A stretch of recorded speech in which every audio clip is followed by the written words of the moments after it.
कालिया भैया क्या कर रहे हैं? कालिया भैया! कालिया! पुत्र क्रोध से समस्या सुलझती नहीं और उलझ जाती है।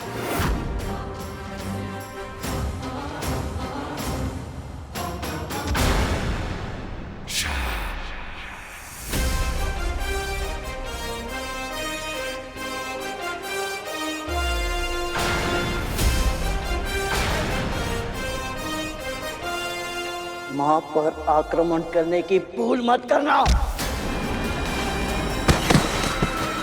गरुड़!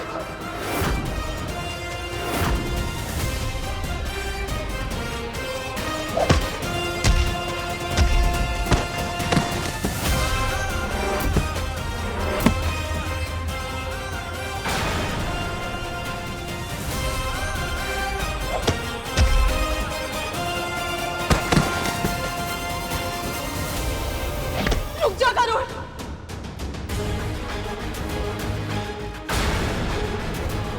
रुक जा गरुड़! रुक जा।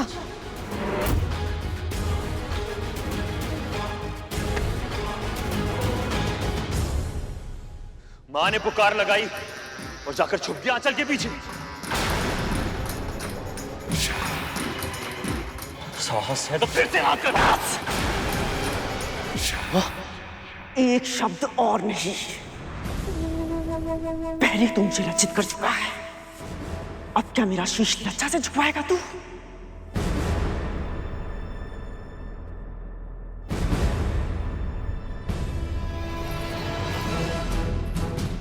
अब समझा तू मैं इनकी इतनी चिंता क्यों करती हूँ? क्योंकि ये भी तेरी तरह अपनी मां के सम्मान की रक्षा करना चाहते हैं, किंतु असमर्थ है। मां, मेरा विश्वास कीजिए, मैं सच में आपके लिए कुछ करना चाहता हूं, परंतु ये कार्य मेरे लिए असंभव है। प्रभु विष्णु इस जगत के संचालक हैं। यदि उन्होंने किसी को अमृत दिया है, किसी को नहीं, तो इसके पीछे अवश्य ही कोई विशेष कारण होगा। मां, हम ऐसा कुछ नहीं कर सकते जिससे इस सृष्टि का संतुलन बिगड़ जाए।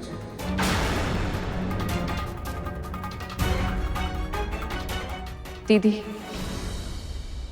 यदि सभी प्राणियों के लिए अमृत आवश्यक होता तो नारायण बिना मांगे ही दे देते, बिल्कुल वैसे ही जैसे उन्होंने जल, वायु, सूर्य और वनस्पति ये सब हमें दिए हैं। मां, यदि आपकी कोई और इच्छा है तो प्रकट कीजिए, परंतु ये अधर्म मैं नहीं कर सकता।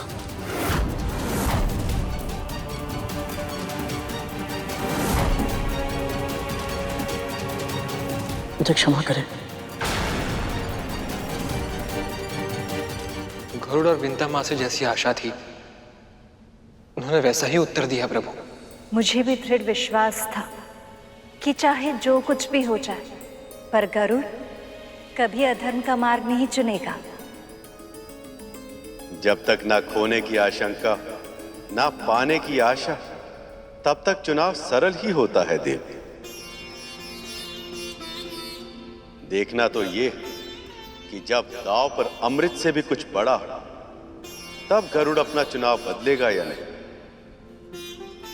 अमृत से भी बड़ा? हाँ प्रभु, अमृत से बढ़कर क्या हो सकता है? धैर्य, धैर्य रखना होगा आप दोनों को। मैंने पहले भी कहा था, विधि के विधान को घटते हुए देखने के लिए प्रतीक्षा करनी होगी आपको।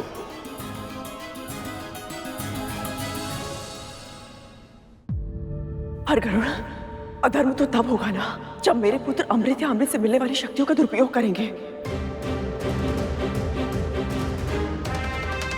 मैं तुम्हें वचन देती हूँ, ऐसा कभी कुछ नहीं होगा। देवताओं की तरह वो भी केवल अपनी सुरक्षा के लिए उपयोग करेंगे उसे।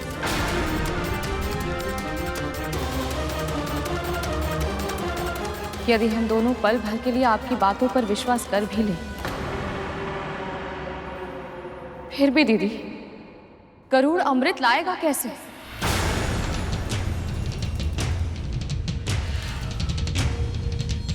राहु ने छल से अमृत लाने का प्रयास किया था तो प्रभु विष्णु ने उसकी क्या दशा की थी?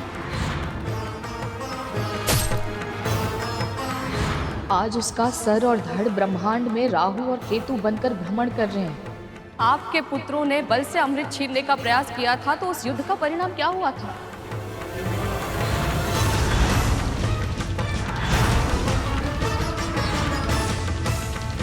आप सब जानती हैं दीदी। यदि आपके इतने सारे शक्तिशाली पुत्र मिलकर भी इंद्र का सामना नहीं कर पाए तो मेरा पुत्र अकेले उन सभी देवताओं का सामना कैसे करेगा?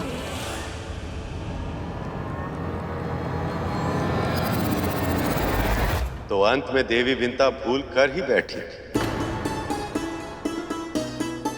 इन्हें यह नहीं कहना चाहिए था। ऐसा क्यों प्रभु? जिस पल देवी विंता ने पल भर के लिए कद्रू की बातों पर विश्वास करने की बात कही, उस समय इन्होंने बहुत बड़ी भूल कर दी। अब तक इनका विश्वास एक पहाड़ की तरह अटल था, पर अब इनकी ये बात उस पहाड़ में दरार बन जाएगी और अवसरवादी कद्रू इस दरार को खाई में बदलने में कोई कमी नहीं छोड़ेगी। तो फिर अब क्या होगा प्रभु?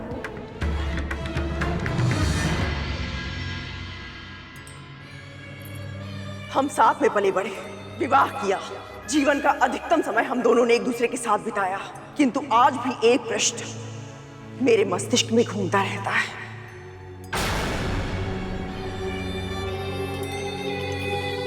तू इतनी भोली है या भोली होने का स्वांग रच रही है?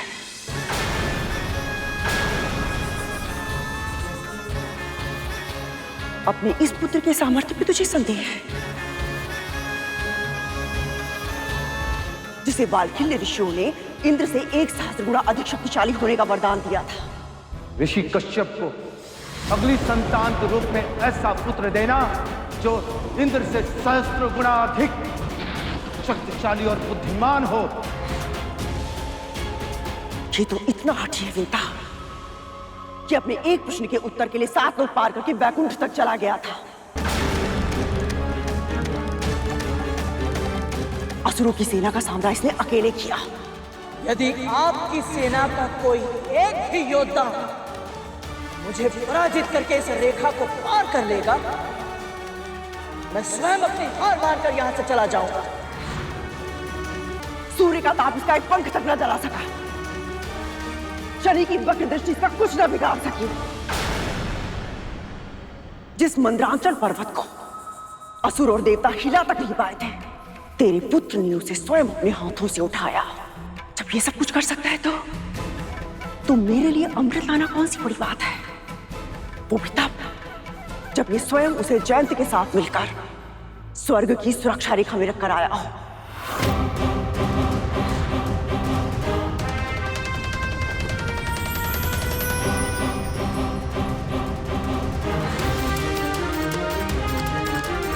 सत्य तो यह है विंता, यदि तेरा पुत्र एक बार ठान ले तो संसार का कोई भी ऐसा कार्य नहीं है जिसे करने में वो सक्षम ना हो।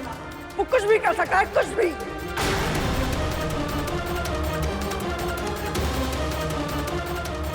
प्रभु, कद्रू गरुड़ को धर्म के मार्ग से भटकाने का पूर्ण प्रयास कर रही है। आज अपनी इच्छा पूर्ति के लिए सही,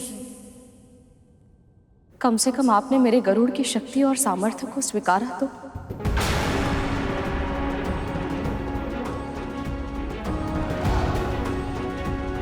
वो सब मैं इसलिए कर पाया था क्योंकि मेरे साथ मेरी माँ के आशीर्वाद की शक्ति थी, और जब तक प्रभु और माँ का आशीर्वाद मेरे साथ है, मेरे लिए कोई भी कार्य असंभव नहीं।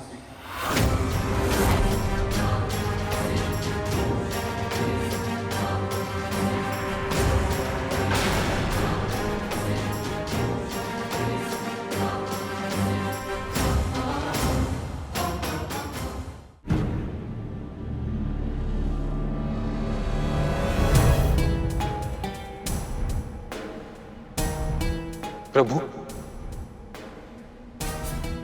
मां विंता और गरुड़ तो सही कह रहे हैं, तो फिर आप इतने निराश क्यों हैं? क्योंकि गरुड़ ने जो कहा वो इसे नहीं कहना चाहिए था। जब तक वह इस तर्क पर अड़िग थे कि वह अधर्म के मार्ग पर नहीं चलेगा, तब तक स्थिति उसके नियंत्रण में थी। पर अब इसने देवी कद्रू को शब्द जाल से निकलने के लिए अस्त्र प्रदान कर दिया। और यदि देवी कद्रू इसे किसी तरह बाध्य कर दे तो ये मां का आशीर्वाद लिए बिना भी देवी कद्रू की इच्छा पूरी करने के लिए विवश हो जाएगा। प्रभु, मुझे ऐसा क्यों लग रहा है कि ये लीला आप स्वयं रच रहे हैं और इसे साकार होते हुए देख आप मन ही मन प्रसन्न हो रहे हैं।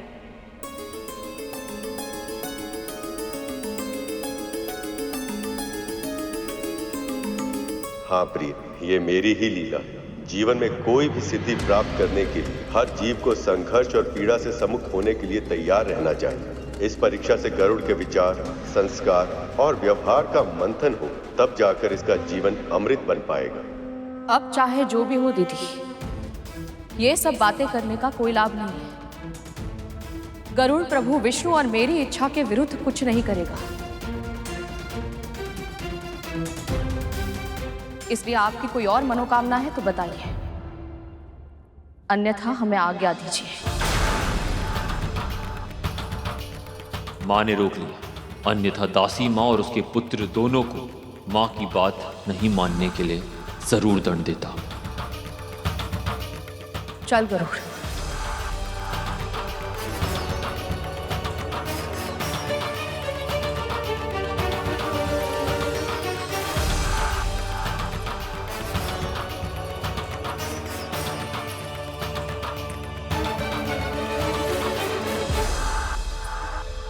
तू ऐसे नहीं जा सकता गरुड़, तू मुझे छोड़कर ऐसे नहीं जा सकता। अमृत के स्वप्न दिखाकर तू पांव पलट कर नहीं जा सकता गरुड़। रुक जा गरुड़। स्मरण कर, मेरी इच्छा पूरी करने का विचार तेरे मन में अपने आप आया था, और मन का विचार ईश्वर का स्वर होता है। हो सकता है प्रभु विष्णु भी यही चाहते कि तू मेरी मनोकामना पूर्ण करे।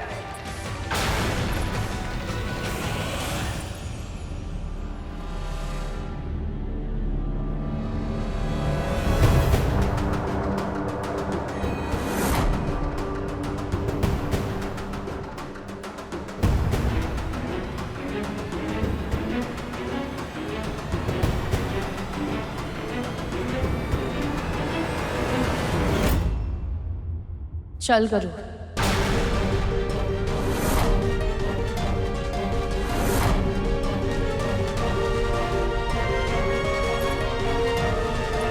रुक।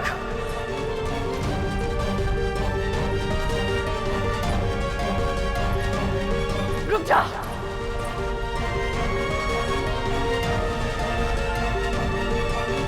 बस एक बार ये मेरी इच्छा पूरी कर दे,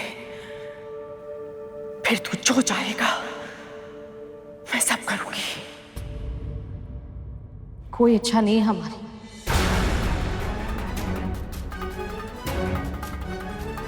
कुछ नहीं चाहिए हमें। मां को इतना बेबस आज से पहले कभी नहीं देखा। चल गरुड़।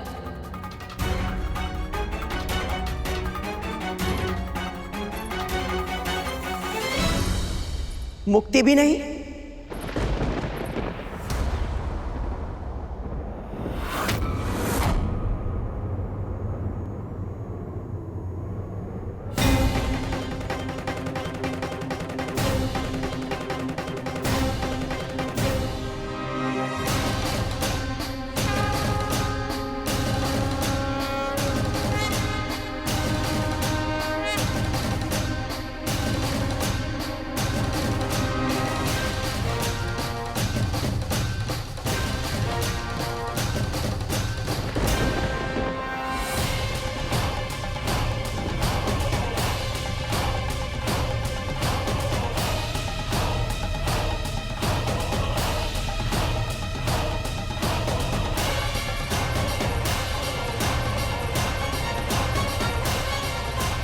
क्या कहा आपने अभी?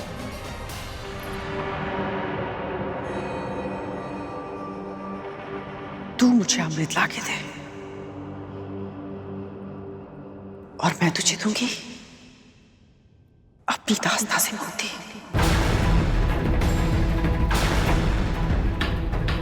जिस पल तू मेरे नेत्रों के समक्ष अमृत लाकर रखेगा, बस उसी पल तुझे और तेरी मां को अपनी दास्ता के बंधन से सदैव सदैव के लिए मुक्त कर दूंगी मैं।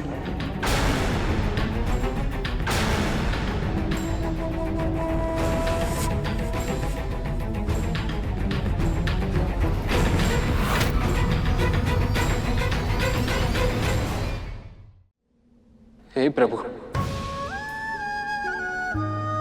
इतनी कठिन परीक्षा। प्रभु, आप इतने निष्ठुर कैसे हो सकते हैं? गरुड़ सीधा साधा भोला भक्त है आपका। इतने बड़े धर्म संकट में डालने से पहले आपका हृदय नहीं कांपा? एक ओर उसकी मां की मुक्ति और दूसरी ओर धर्म।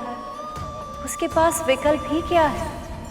वो जो भी धर्म का मार्ग चुनेगा, कोई ना कोई अधर्म तो करेगा ही। अगर वो अपनी मां का चुनाव करता है तो भी अधर्म करेगा, और यदि मां की मुक्ति का मार्ग जाने के बाद भी मुक्ति का प्रयास न करे तो भी अधर्म ही कहलाएगा। धर्म और अधर्म के बीच में युद्ध तो पक्ष लेना आसान होता है देव। असली परीक्षा तभी होती जब धर्म और अधर्म के बीच की रेखा धूमिल हो जाए और उचित मार्ग चुनना कठिन हो जाए। यदि भविष्य में गरुड़ को मेरा वाहन बनना है तो उसे इस अग्नि परीक्षा से गुजरना ही होगा।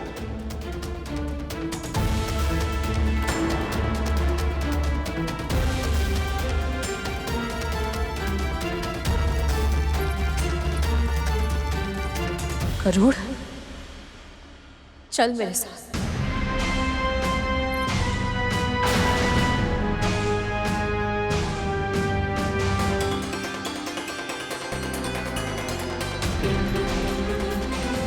जब से तेरा जन्म हुआ है तेरी बस एक ही इच्छा है। कोई इच्छा नहीं है तेरी।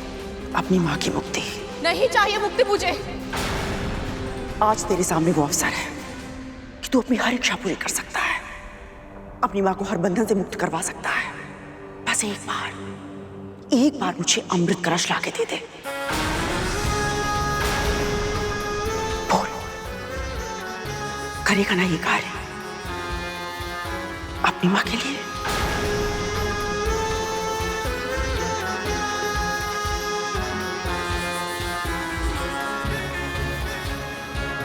गरुड़ के भावनाओं का प्रयोग मां अपने स्वार्थ सिद्धि के लिए करना चाह रही है। मैं तो ये सोच रहा हूं तब तो कि गरुड़ अब क्या करेगा? समुद्र मंथन से निकलने वाला अमृत तेरे जीवन के सारे विष को समाप्त कर देगा। ऐसा कौन सा कार्य करना है मुझे जिसके लिए आप दोनों ने मुझे शिक्षा दी? उस कार्य को समझने के लिए तुम्हें देवी कद्रू के मन को समझना होगा। जाओ पूछो उनसे कि उनके मन की सबसे बड़ी इच्छा क्या है।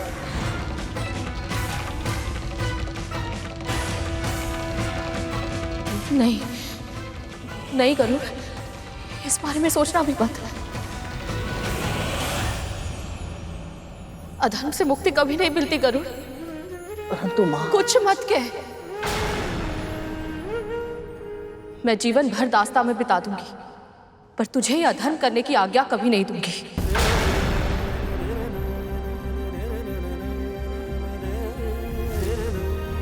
अनेक बार मुझे भावुक करके, भ्रमित करके, नियंत्रित करके अपनी इच्छा मनवा चुकी है आप। पर अपने पुत्र के जीवन के साथ फिर से ये खेल मैं आपको कभी नहीं खेलने दूंगी।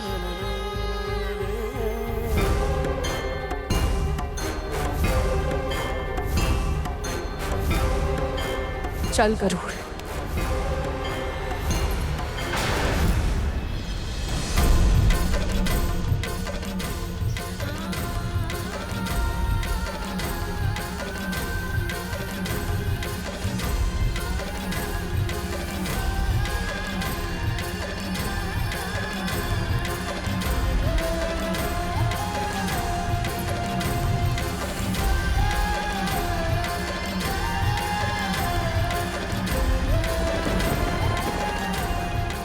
क्षमा करना माँ, किंतु आपको दास्ता से मुक्त कराने हेतु यदि मुझे आपके विरुद्ध भी जाना पड़े तो मुझे स्वीकार है।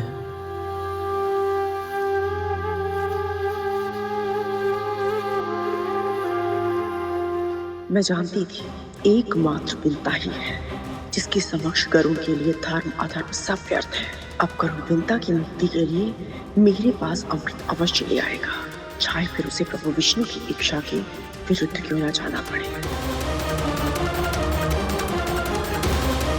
आप मेरी माँ हैं और आप ही मेरा धर्म है।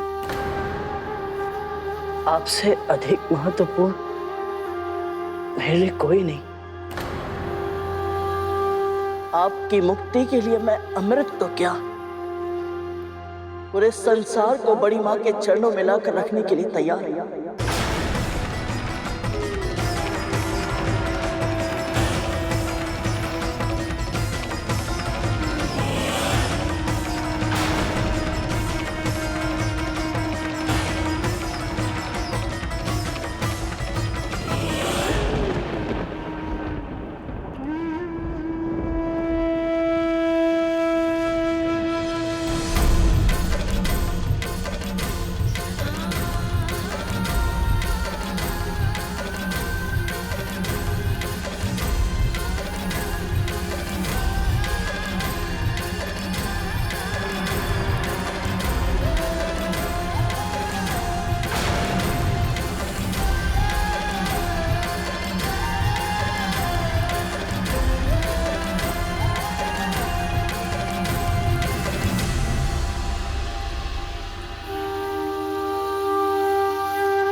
वाह मां, क्या दाव खेला है। अद्भुत है आपकी बुद्धि, विलक्षण है आपकी चतुरता। आज जो कुछ भी हमने देखा वो कल्पना से परे। आज पहली बार माँ और पुत्र के बीच मतभेद हो गया, वो भी हमारी माँ के कारण।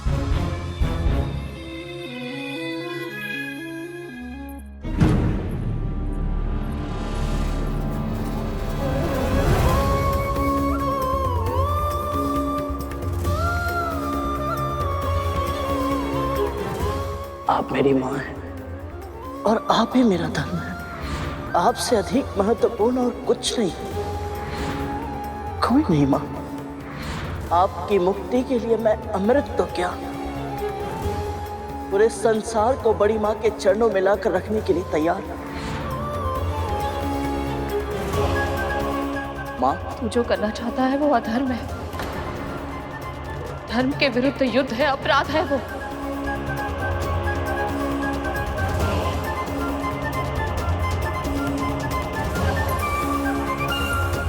फिर भी यदि तू ये करना चाहता है ना, तो जान ले गरुड़, मैं इस पाप में साथ कभी नहीं दूंगी। तुझे आशीर्वाद देना तो दूर की बात है, पहली बार जीवन में ये कामना करूंगी कि तू अपने लक्ष्य में असफल हो जाए।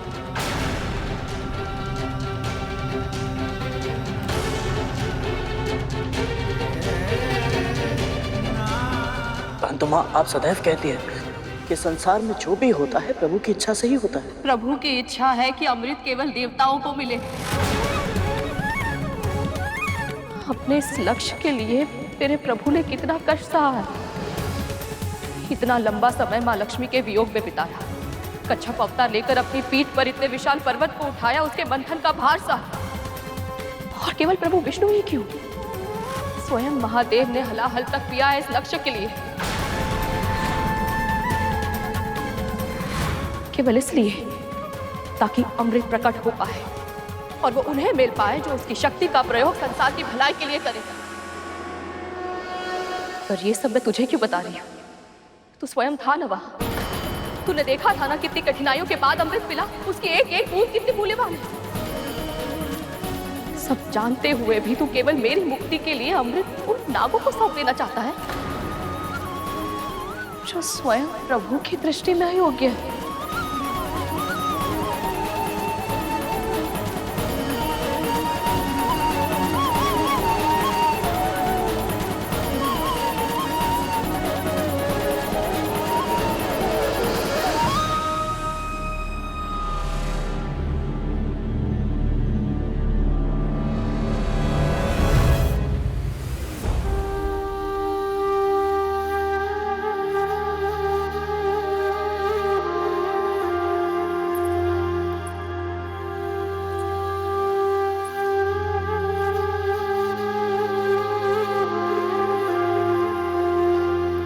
माँ आपने जो भी कहा वो एक एक शब्द सत्य है।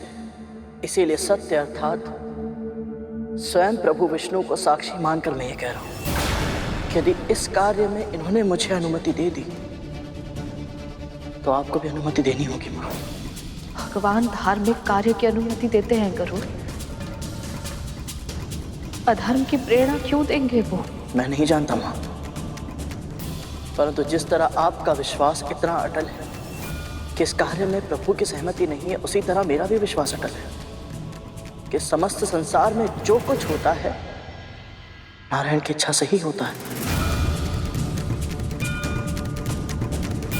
इसीलिए माँ हम दोनों में से कौन सही है इसका निर्णय स्वयं नारायण को ही लेना होगा।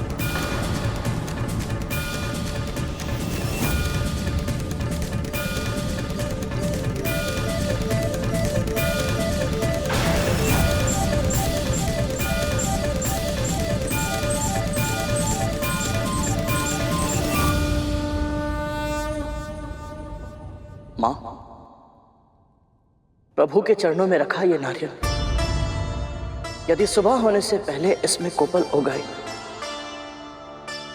तो मैं इसे प्रभु के आशीर्वाद का संकेत समझूंगा और आपको मुझे अनुमति देनी होगी। यदि भोर होने से पहले इस नारियल में से कोपल नहीं होगी तो मां आप जो कहेंगे मैं सर झुकाकर चुपचाप स्वीकार कर लूंगा।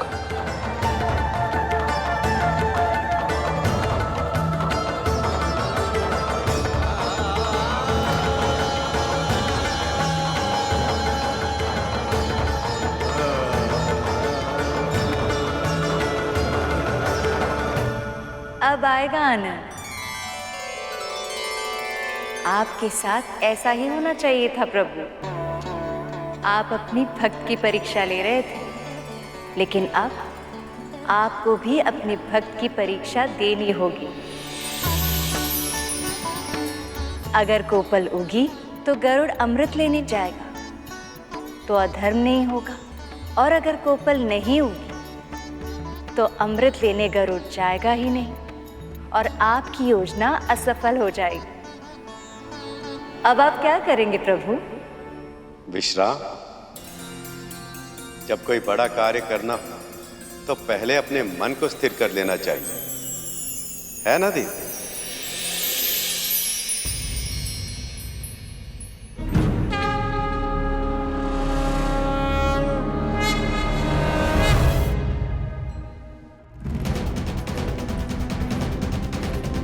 आपको क्या लगता है माँ, गरुड़ अमृत आ पाएगा या छोटी माँ उसे रोक लेगी?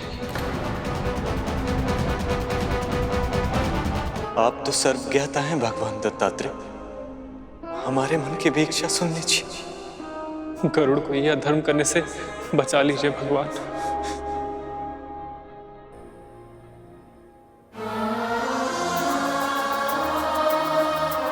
अब तो बस मेरी एक ही आशा है प्रभु, गरुड़ को मेरी मुक्ति के लिए इतने बड़े संकट का सामना ना करना पड़े।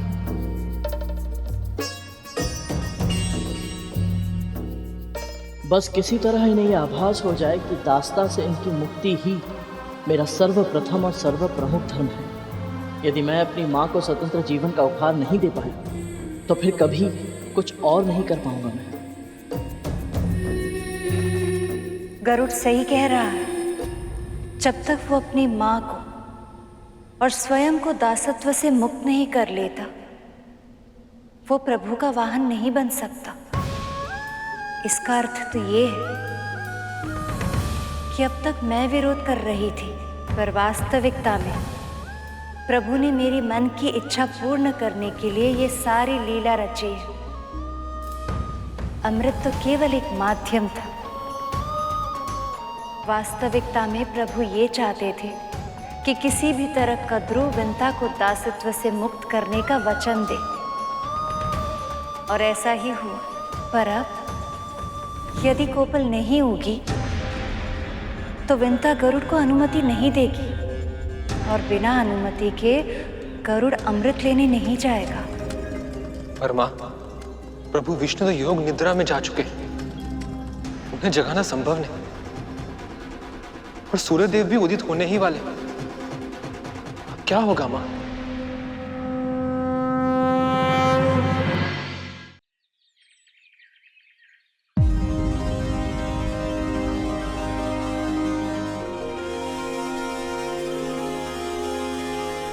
कराग्रवस्ते लक्ष्मी कर मध्य सरस्वती कर मूले तु गोविंद प्रभाते कर दर्शनम।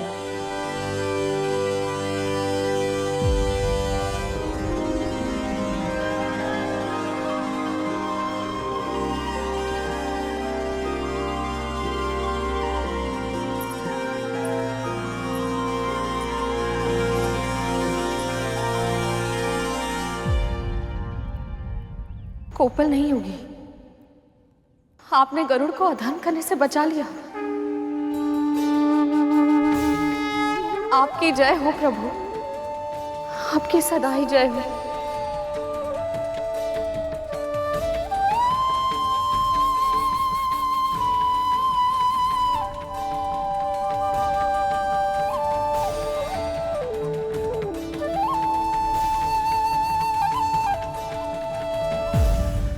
गरुड़,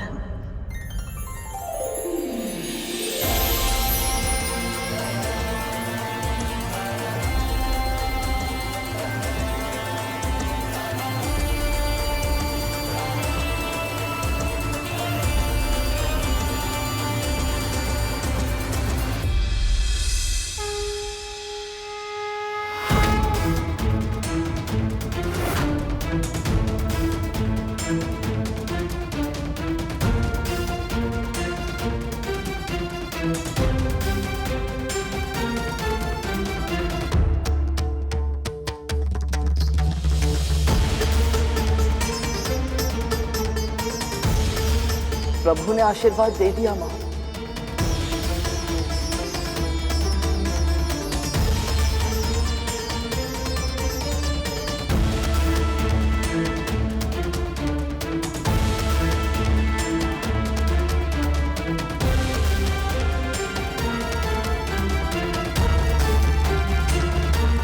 तो अब आप भी मेरी तरह निष्ठुर हो गई थी, गरुड़ को अधर्म के मार्ग पर चलने की प्रेरणा दे दी।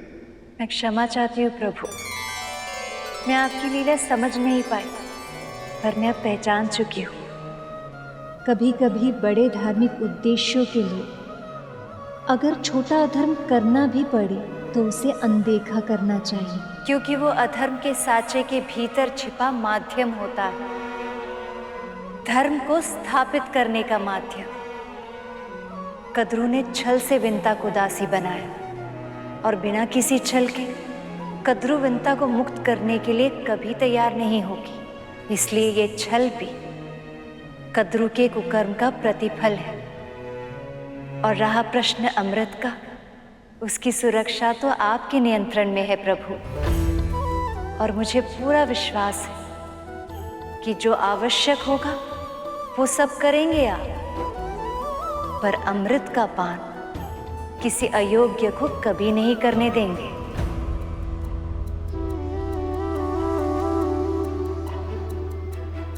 अमृत के लिए जाने की इस यात्रा में सफल होने के लिए गरुड़ को अपनी मां का आशीर्वाद चाहिए। आपने तो दे दी, पर अब देखना ये शेष कि उसे अपनी मां का आशीर्वाद मिलेगा या नहीं। अनुमति दीजिए मां। कैसे कैसे दे दूं अनुमति? अमृत की सुरक्षा का चक्रव्यूह कितना कठिन है, कितने पहरे, कितने संकट होंगे जानता है ना तू? देवराज तुझे कभी अमृत तक नहीं पहुंचने देंगे। और देवराज ही क्यों, अब तो सभी देवता अमर हो चुके हैं। कैसे करेगा उनसे युद्ध? उनके सुरक्षा चक्रों को तोड़कर अमृत कैसे प्राप्त करेगा गरुड़? यदि किसी तरह तूने कर भी लिया तो भी प्रभु विष्णु तुझे अमृत नागों को सौंपने कभी नहीं देंगे। और ऐसे में यदि वही तेरे सामने आ गए तो आपके लिए मैं उनसे भी टकरा जाऊंगा माँ।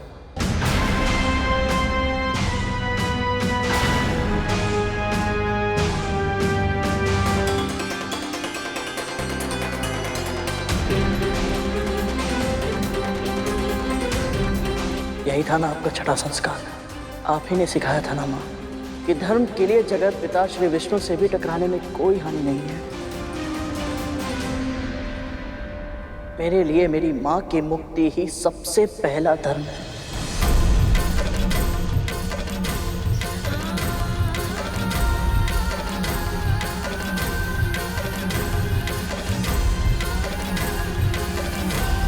मैं समझ नहीं पा रही हूँ गरुड़, क्या उत्तर दूं तेरी इस बात का।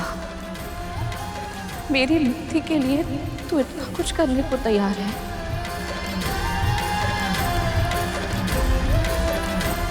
इसलिए वचन दे मुझे, तू अपने पिता का आशीर्वाद देने के बाद ही आगे बढ़ेगा। हो सकता है वही तुझे उचित मार्ग दिखा पाए। वचन दे मुझे।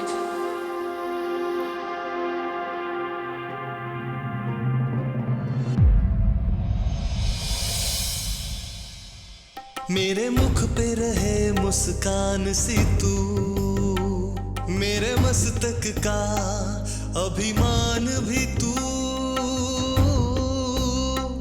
एक आशीर्वाद में जग दे दे, है सबसे बड़ी धनवान भी तू, तेरी ममता से अनमोल कोई उपहार है माँ, उपहार है माँ।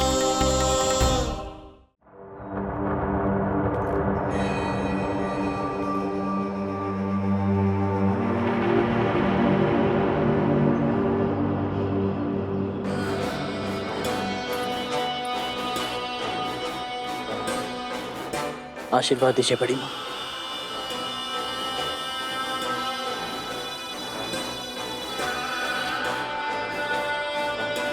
तेरी मातृभक्ति अनुपम है गरुड़, अपने लक्ष्य में सफल हो।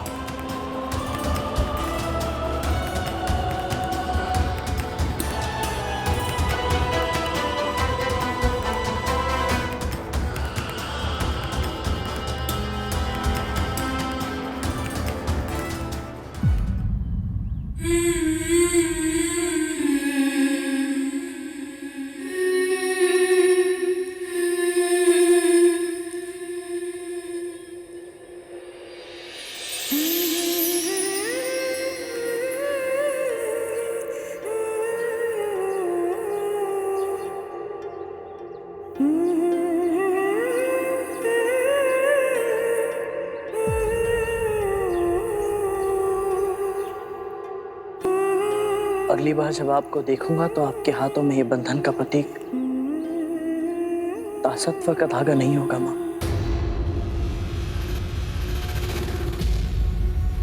अपना जीवन जीने के लिए स्वतंत्र होंगे आप।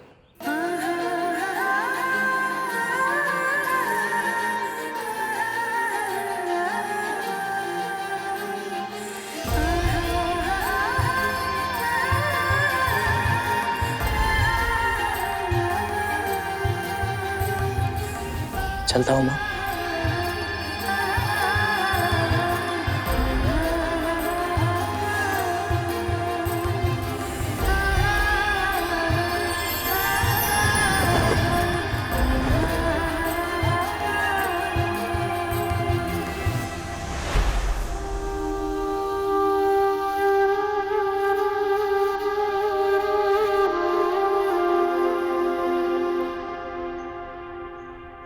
प्रभु, मां विंता की मुक्ति के बारे में सोचकर मैं प्रसन्न तो हूं, पर गरुड़ के लिए एक विचित्र सी चिंता भी हो रही है मन में। तुम्हारा चिंतित होना उचित है शेष, क्योंकि गरुड़ का यह लक्ष्य अब तक के सभी लक्ष्यों से भिन्न है। सबसे पहले अमर हो चुके देवताओं को पराजित करके अमृत तक पहुंचना लगभग असंभव होगा, और यदि वे वहां तक पहुंच भी गए तो फिर कद्रु तक अमृत पहुंचाने से पहले उसे मेरा सामना करना होगा।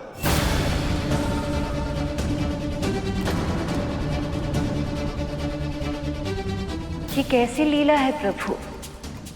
एक ओर आप गरुड़ का मार्गदर्शन कर रहे हैं और दूसरी ओर उसी के मार्ग का अवरोध बन रहे हैं आप। ऐसा क्यों प्रभु? क्योंकि ऐसा करना मेरा धर्म है। सृष्टि के नियम जो मैंने बनाए मैं स्वयं भी उनसे बंधा हूं। गरुड़ को इन सब चुनौतियों का सामना करके अपने कर्म को पूरा करना है। यही तो है अग्नि परीक्षा।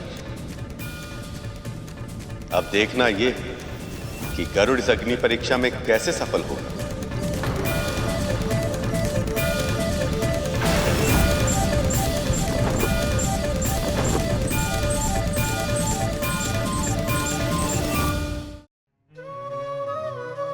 जीवन में बड़ा लक्ष्य प्राप्त करने के लिए कई कठिनाइयों का सामना करना पड़ सकता है, और यह हर जीव का चुनाव निर्धारित करता है कि वो लक्ष्य उसे प्राप्त होगा या नहीं। उसी प्रकार विंता और गरुड़ को दासत्व से मुक्ति मिलेगी या नहीं, ये विंता का मुझ पर विश्वास और गरुड़ की कर्म निष्ठा तय करेगी।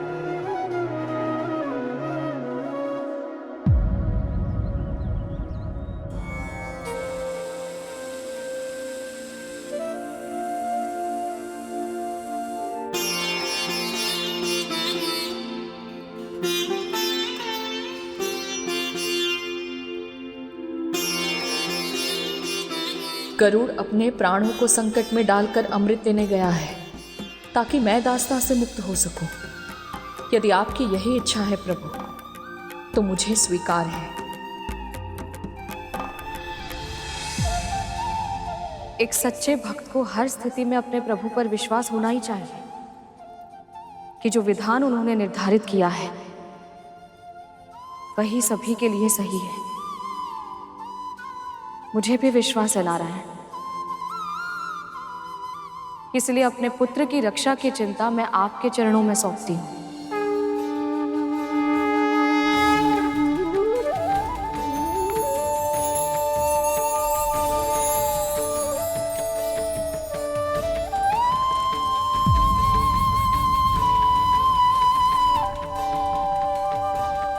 आज पहली बार मैंने गरुड़ को भोजन के लिए भी नहीं कहा। न जाने कितना भूखा होगा मेरा पुत्र। अद्भुत। मां चाहे कोई भी, किसी भी काल, किसी भी स्थान, उसकी आंखें उसकी संतान की भूख पर ही रहती। व्यक्ति चाहे कितना भी बड़ा क्यों ना हो जाए, कितनी भी महान उपलब्धियां क्यों ना प्राप्त कर ले, किंतु अपनी मां की दृष्टि में वो सदैव एक छोटी संतान ही बना रहता है, जिसे भोजन कराने का दायित्व उसकी मां का होता है। आपने सत्य कहा प्रभु, क्योंकि संतान समय के साथ मां की गोद से बड़ी तो हो सकती है, पर उसके हृदय में न समाए इतनी बड़ी नहीं हो सकती। अनंत होता है मां का हृदय, अनंत होती है मां की ममता।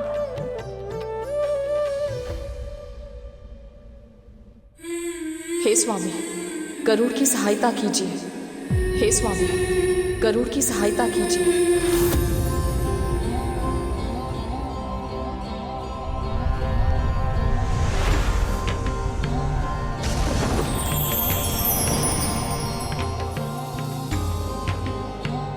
भोजन किया पुत्र? पिताजी को कैसे ज्ञात हुआ कि मुझे भूख लगी है?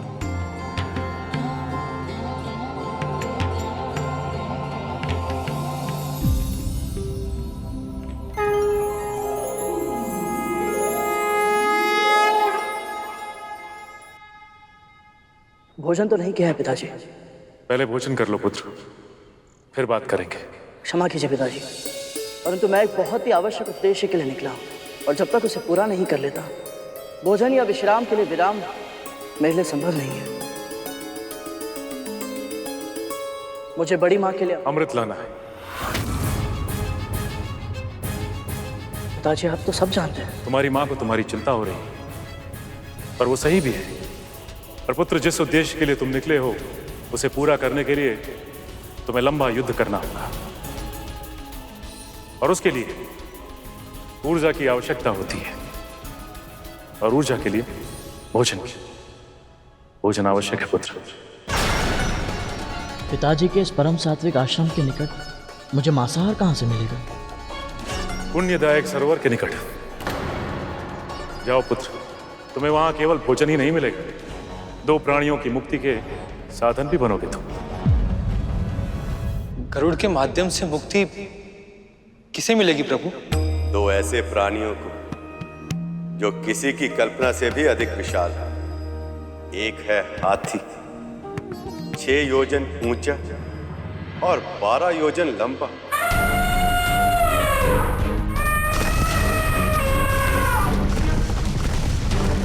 और दूसरा है कछुआ, 3 योजन ऊंचा और 10 योजन चौड़ा। ये दोनों इतने समय से एक दूसरे से युद्ध कर रहे हैं कि अपने द्वेष का कारण तक भूल चुके हैं। विशाल कायतन और असीमित शक्ति के कारण इनमें अहंकार आ चुका है और अहंकार में चूर प्राणी अपने से दूर प्राणियों के साथ अत्याचार ही करता है। जब तक वह अकारण किसी के साथ झगड़ा ना कर, उसके भीतर की ऊर्जा अशांत ही रहती है। इसी कारण युद्ध अब इन दोनों की प्रवृत्ति बन चुका है और इसी कारण पूरा वन आतंकित है।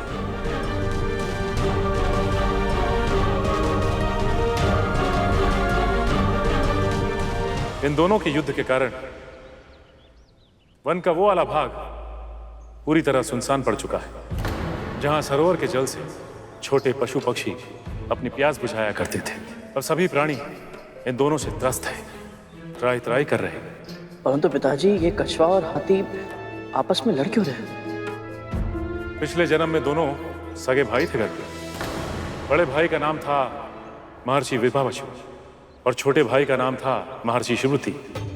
महर्षि होने के बाद ये दोनों अपनी पैतृक संपत्ति को लेकर, उसके धन के बंटवारे को लेकर आपस में झगड़ा करते रहते। जब 2 भाई आपस में झगड़ा करते तो बाहरी व्यक्ति आकर उसका लाभ उठाता है, उनकी क्रोधाग्नि में घी की आहुति डालता है और उस झगड़े को इस सीमा तक ले जाता है कि वहां से लौटकर वापस आना संभव नहीं होता।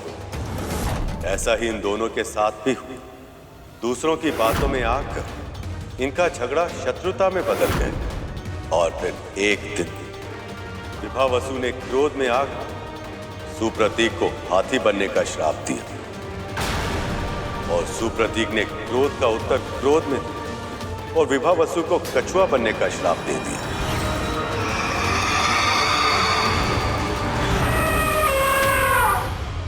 श्राप देने के बाद दोनों को आभास हुआ कि उन दोनों ने कितनी बड़ी भूल कर दी है। तभी उन्होंने निर्णय लिया कि उनसे बड़े आकार वाला कोई पक्षी यदि उन दोनों को एक साथ अपना आहार बना ले, तभी उन्हें श्राप से मुक्ति मिल पाएगी। सही समय आ गया है गरुड़। न केवल तुम उन्हें मुक्त करो, बल्कि उन सभी प्राणियों की रक्षा करनी है जो उनके युद्ध से ग्रस्त होकर जल सरोवर से अपनी प्यास भी नहीं बुझा सकते और न ही वन में शांति से जी पा रहे। फिर तो इन दोनों प्राणियों का आहार मैं अवश्य करूंगा पिताजी। आज्ञा दीजिए।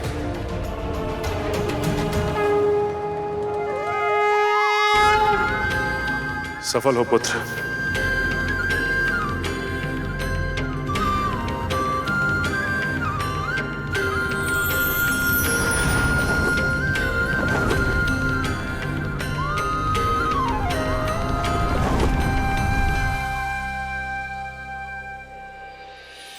आपने आपने सत्य कहा था प्रभु। ऋषि कश्यप के कथन को सत्य करने के लिए अवश्य आपने ही विंता के मन में ये विचार डाला कि गरुड़ अपने पिता का आशीर्वाद लेकर अमृत लेने जाए, ताकि इन दोनों प्राणियों का कल्याण हो सके।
क्रोध में चोर इन दोनों प्राणियों को यह आभास तक नहीं है कि इनका झगड़ा कितने निर्दोष पशु पक्षियों को आतंकित अनुभव हो रहा है।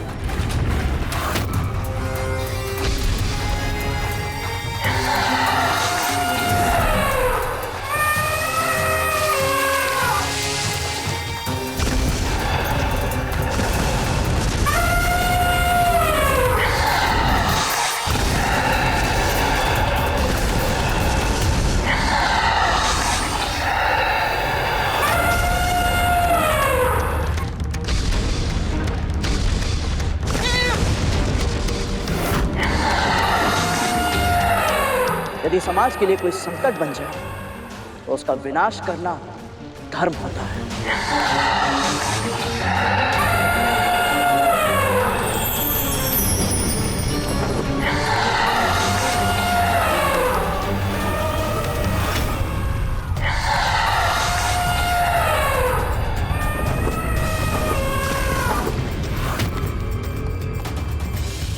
आपस में झगड़ कर समय क्यों नष्ट कर रहे हो? यदि साहस है तो मुझसे युद्ध करो।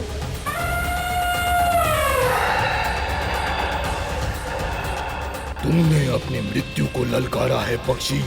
ना तनिक विभाग, ना विशाल आकार, कुछ भी नहीं है तेरे पास, केवल मूर्खता है। और अब तेरी मूर्खता का दंड दूंगा तुझे। चींटी जैसा है तू मेरे सामने, चींटी के समान ही कुचल कर रख दूंगा।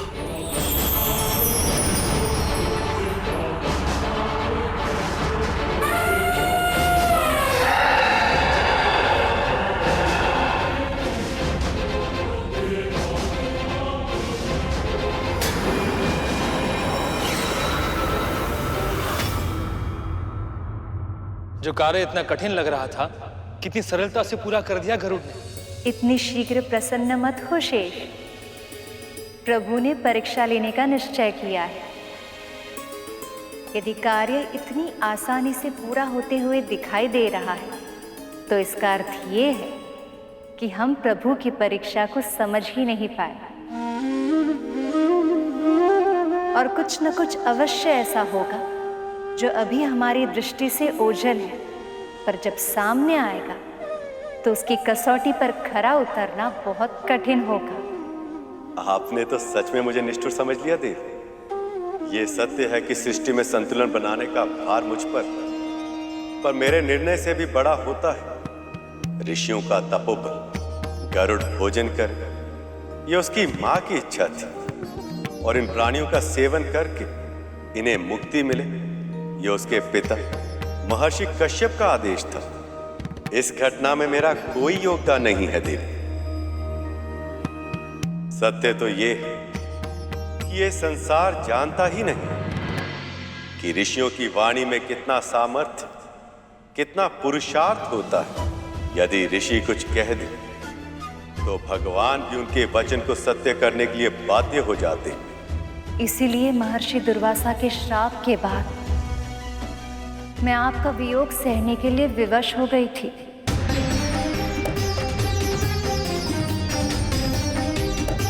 सत्य वचन देवी,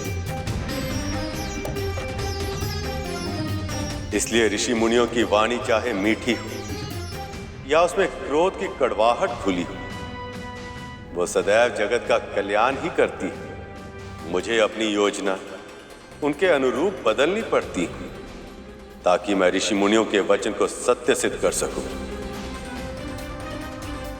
जो भगवान को भी विवश कर दे, ऐसा तपोबल से अर्जित पराक्रम अद्भुत है प्रभु। मुझे कोई ऐसा स्थान ढूंढना होगा जहां किसी और को कष्ट दिए बिना शांति से इन दोनों का हार कर सकूं।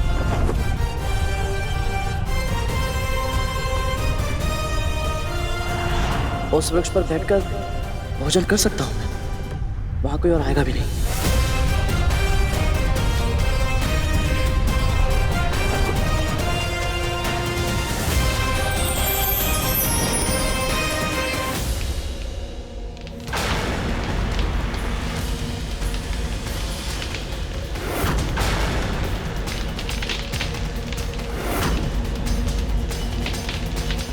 यहां तो वाल्कीलिय ऋषि तपस्या कर रहे हैं। यदि ये शाखा टूट गई तो ये सभी ऋषिगण गहरी खाई में गिर जाएंगे और तब इनकी मृत्यु होना निश्चित है। प्रभु, ये कैसी परीक्षा है आपकी? यदि ये शाख टूट गई तो गरुड़ को ऋषि हत्या का महापाप लग जाएगा। और यदि गरुड़ ने चेतावनी देने के लिए उन्हें जगा दिया तो भी तपस्या भंग होने के कारण वो क्रोधित हो सकते हैं। आपकी आशंका सत्य है देव।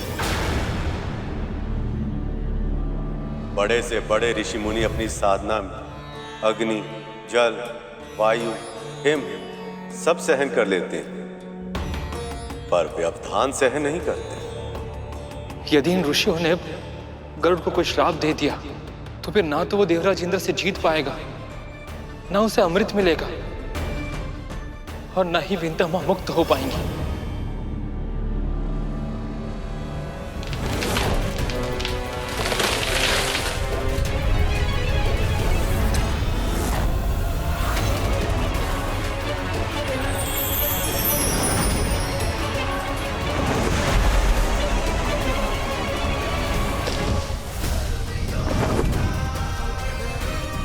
अकल्पनीय, अविश्वसनीय।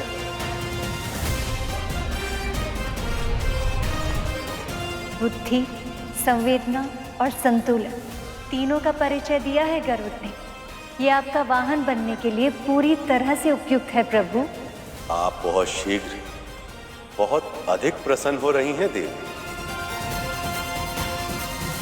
अभी तो गरुड़ ने केवल उड़ान भरी, अभी ये देखना शेष है कि वो भूमि पर कैसे उतरेगा। और यदि वाल्कीलिय ऋषियों को यह पता चला कि गरुड़ के कारण उनकी साधना का स्थान बदल चुका है, तो वह क्रोधित भी हो सकते हैं और उसे श्राप भी दे सकते हैं।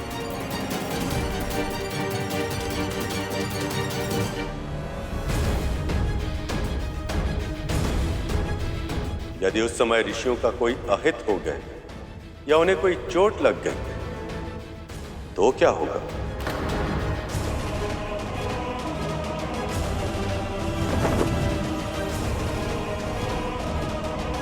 मुझे इस भूल को सुधारना होगा।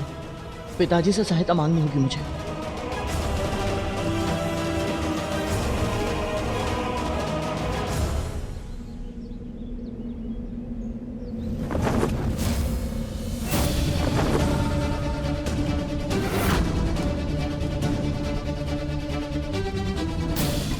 इसे तो भोजन करने के लिए भेजा था, इन दोनों को यहां क्यों ले आया?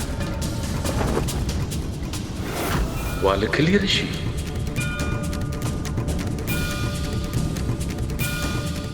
गरुड़ कहीं भूलवश वाल्कीलिय ऋषियों को गिरा न दे, अन्यथा गरुड़ को वाल्कीलिय ऋषियों के क्रोध से बचाना असंभव हो जाएगा।